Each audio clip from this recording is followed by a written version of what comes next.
Hello, everyone. Once again, this is Dare to Speak.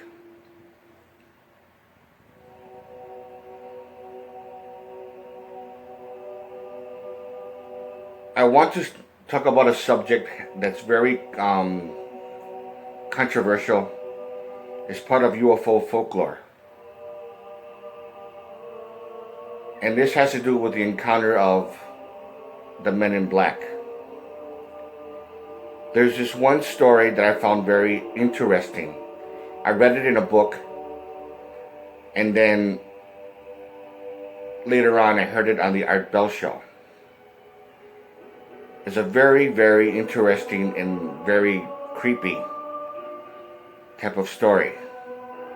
So just hear it and just give me your honest opinion on it. Now to my guest, Jim Keith, or am I doing that a bit prematurely? No, I'm not. Back to Jim Keith. Jim, the story of Dr. Hopkins is one of the coolest stories I've heard in a while, and it meshes with a lot of what we've been talking about. Would you please tell it one more time? Sure. One of the reasons I like the Dr. Hopkins story is it wasn't anecdotal. When I received it, it was done in very much detail, and this detail was received from Dr. Hopkins' kids. Because Hopkins was not talking after this happened, but it took place in Maine in 1976, and Hopkins had been doing some UFO research on his own and regressing an alleged UFO abductee when a man showed up at his doorstep, and this was a man in black. This guy was bald. He had very pasty white skin, and apparently he possessed no lips. The lips seemed to have been painted on with lipstick, and oddly enough, that's a detail that's repeated in other stories where the facial features are simulated. Sounds almost like a mime.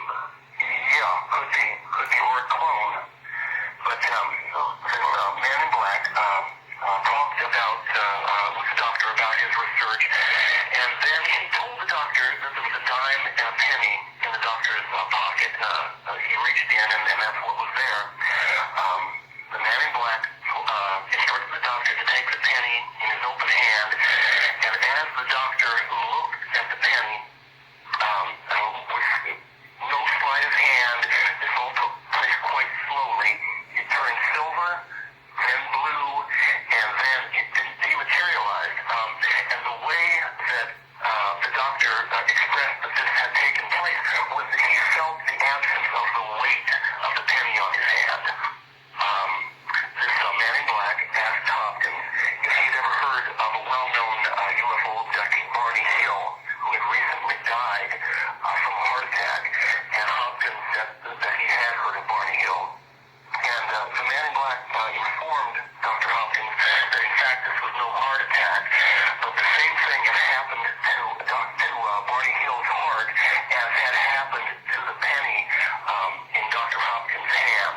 And that was the last that Hopkins was ever involved in UFO research. He burned all of his tapes, got rid of all of his books, and like I said, the only reason we know about this is because his kids were willing to talk about it. All right, it would be useful, and we may not know what exactly Dr. Hopkins was working on when this occurred.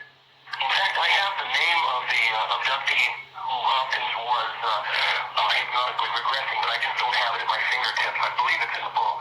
All right, so he was regressing somebody, and we can imagine that he was getting close to information that obviously they did not want out.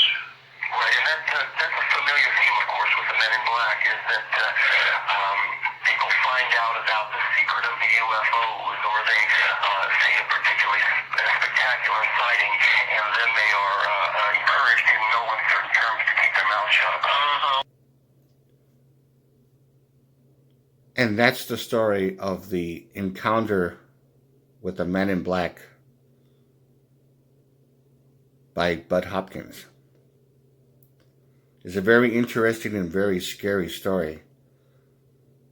And for those of you who probably heard about this story, please make a comment.